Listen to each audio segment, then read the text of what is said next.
Olá, tudo bem com você? Eu tô muito bem. E hoje eu venho falar com você sobre uma epidemia que está acontecendo lá na África, que é uma epidemia de ebola. Você sabia que ela está acontecendo lá na Uganda? Ai, Érica, mas já não tinha sido erradicada?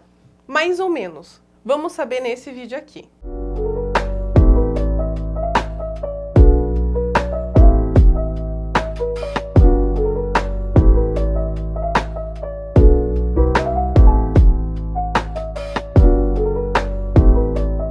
Cansado de errar no presente de Dia da Mulher? Eu tenho a solução. Você pode dar para ela o que ela mais deseja: chocolate. E não é qualquer chocolate, é o chocolate da Cleide, um chocolate saboroso e muito bem recheado. Então não perca tempo e faça sua encomenda já. Você pode entrar em contato pelo telefone que está aparecendo na sua tela.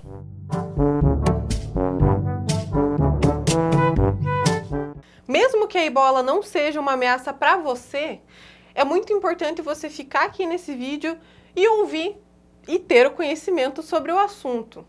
Em 23 de março de 2014, a OMS declarou um surto de ebola em Guiné, lá na África. Tudo começou com um bebê que teve uma diarreia fatal. Fatal é que morreu, tá? O bebê morreu por causa de uma diarreia. Perto dali, não muito depois, apareceram 5 novas pessoas com os mesmos sintomas. Agora, qual é a doença que pode causar sangramentos, diarreia, dor de cabeça, febre alta e todos esses sintomas podem levar à morte? Em pouco tempo, essa doença se espalhou para a capital da Guiné. Aí já não tinha mais muito o que fazer. O Ebola Zaire, que é dentre a família Ebola, é a mais fatal que existe, já tinha se espalhado por toda a capital. Sem sistema de saúde capaz de lidar com o surto, falta de informação, falta de higiene básica, foram 3 dos principais fatores para que realmente a ebola se espalhasse dentro da Guiné. Quem morria de ebola era jogado, literalmente era jogado numa vala e queimado junto com outros corpos. E o ebola é justamente isso, ele se aproveita da falta de informação, da pobreza e da falta de higiene das pessoas para se proliferar num ambiente. E esse, gente, que eu tô falando de 2014, foi o pior caso de ebola que já existiu na história do mundo. Ele durou 2 anos e terminou em 2016, com 28 mil casos e 11 mil mortes. É claro, o ebola já havia sido um problema e vinha sendo um problema na África desde 1976, mas foi com esse surto lá em 2014 que o ebola se espalhou para mais de 7 países não africanos. Claro, incluindo os Estados Unidos. Mas, Érica, o que isso tem a ver com a epidemia que está assolando Uganda hoje? Quando a ebola saiu da África em 2014, ela começou a ser um assunto relevante. Quando ela chegou nos Estados Unidos, aí foi muito preocupante, né? Então, foram feitos muitos testes e vacinas, né? Muitos testes para a vacina e foram criadas 2 vacinas. Aí você pensa, nossa, problema resolvido, né?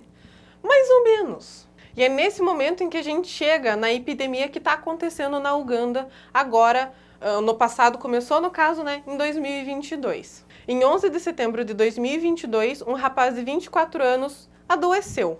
Os sintomas dele eram febre, dores, diarreia, até que surgiram sintomas graves. Ele sangrava pelos olhos e estava com um caso de diarreia muito grave.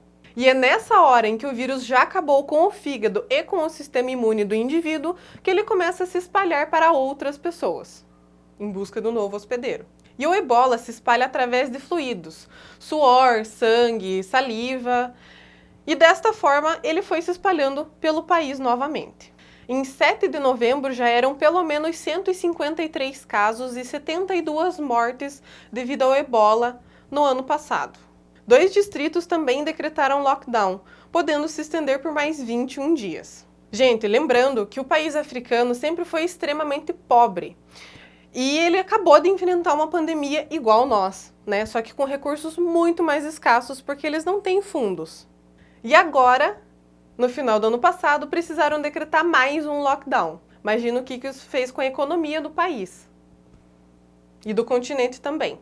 E outra, você sabe que quando é decretado lockdown e o país a cidade, enfim, não tem financeiro, não tem um apoio financeiro para a população, os índices de pobreza, de falta de higiene e de fome aumentam drasticamente. Em novembro, a Uganda também decretou lockdown, o fechamento de escolas e, inclusive, decretou o final do ano letivo para tentar controlar os casos. Ou seja, essas crianças que já estavam em situação de vulnerabilidade e que muito provavelmente já estariam passando fome, agora agravou mais ainda a situação. Ai, Érica, mas você falou de vacina, né? Por que eles não aplicam essa vacina lá, então? É porque essas vacinas têm algumas limitações. A primeira vacina que foi criada, na verdade, só pode ser comercializada e aplicada em pessoas acima de 18 anos. E a outra vacina, que é da Johnson & Johnson, apesar de ser liberada para crianças a partir de 1 ano, precisa de 2 doses com intervalo de 8 semanas, o que já não resolveria a situação. Mas, ainda assim, o motivo principal é que a vacina não vai funcionar contra esse vírus.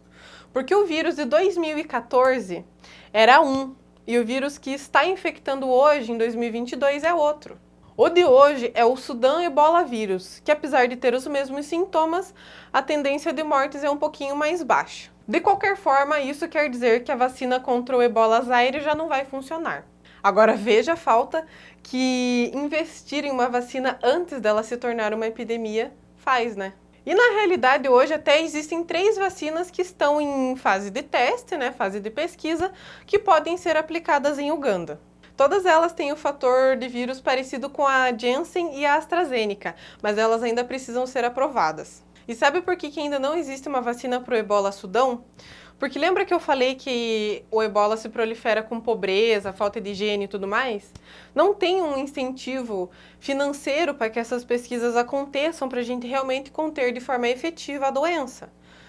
O país em si, e o continente africano, é muito pobre. E o problema é meio que só deles. Então, os outros países olham e, não é meu problema, eu não tenho que financiar isso. Essa é a realidade nua e crua. Só passa a ser um problema de outros países quando a doença sair do continente. Porém, é nesse sentido que o surto que pode estar acontecendo só no continente africano tem a chance de se espalhar para o mundo, porque não existe pobreza e miséria somente na África. É aí que surgiu uma tecnologia durante a pandemia de Covid-19 que até agora está sendo testada e intriga os cientistas.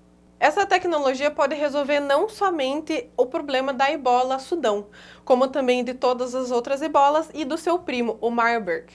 E nós estamos falando de uma vacina RNA universal. E o mais legal é que as vacinas RNA estão sendo testadas e monitoradas pelos mais rígidos testes de qualidade e também de efetividade do mundo. As vacinas da Pfizer e da Moderna foram aplicadas em mais ou menos 5 milhões de pessoas no mundo, sem maiores efeitos colaterais. Essas 2 vacinas não usam o vírus inoculado. Elas usam gordura mais o RNA mensageiro do vírus, ou seja, uma partícula menor ainda do vírus. RNA é uma célula mensageira que transporta basicamente todas as informações daquele vírus. Essa mistura cria uma proteína, e é essa proteína a responsável por entrar no nosso corpo e avisar o nosso sistema imunológico que tem um invasor. Isso quer dizer que aí, quando a gente se infectar realmente com a doença, não vai ter problemas maiores, porque a gente já vai ter uns soldadinhos para combater aquela infecção. Tá, mas e qual que é o diferencial dessa vacina? O diferencial dessa vacina é que você pode alterar para qualquer tipo de RNA. Ou seja, você pode criar qualquer proteína do seu gosto. Isso quer dizer que se eu quiser, por exemplo, colocar as 5 RNA dos 5 ebola, eu posso colocar tudo junto dentro da mesma vacina que vai gerar aquela proteína e vai ser transportado para o nosso corpo. Legal, né? Porém, a grande limitação das vacinas com RNA, pelo menos no caso do Covid, é que elas não estão parando a transmissão. Como o Covid era uma infecção de transmissão muito rápida, não estava adiantando muito essa vacina. Porém, talvez o caso seja um pouquinho diferente com o ebola, a transmissão é um pouquinho mais demorada para acontecer. O ebola é um vírus de transmissão lenta e precisa acontecer os sintomas graves para que ele possa se espalhar para outras pessoas.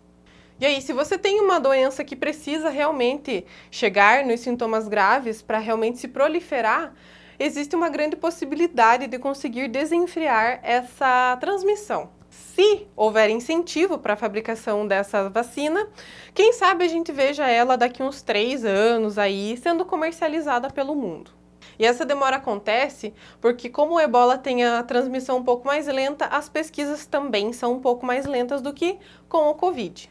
O lockdown em Uganda está sendo efetivo, já que trancar as pessoas em casa faz com que dê uma diminuída no nível de contágio. Ai, Érica, mas eu preciso me preocupar com esse vírus chegando no Brasil?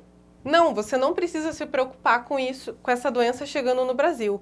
Até porque ela precisaria voar de avião até o Brasil e até a pessoa chegar aqui ela já teria todos os sintomas, então seria algo assim bem difícil de acontecer, já que a saúde pública no Brasil querendo ou não, é muito boa. Mesmo assim, é importante você conhecer toda a tecnologia que está sendo criada desde 2017 por cientistas que estão pesquisando vacinas com RNA.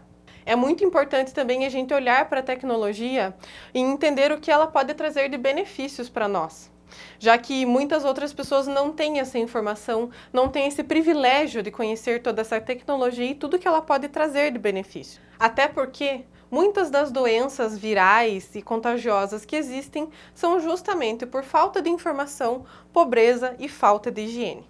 Então é importante que a gente se conscientize para poder conscientizar os outros também. Espero que vocês tenham gostado do vídeo. Se ficou alguma dúvida sobre o ebola, comenta aqui embaixo, que eu vou ler com muito carinho, tá bom? Um beijão e até mais!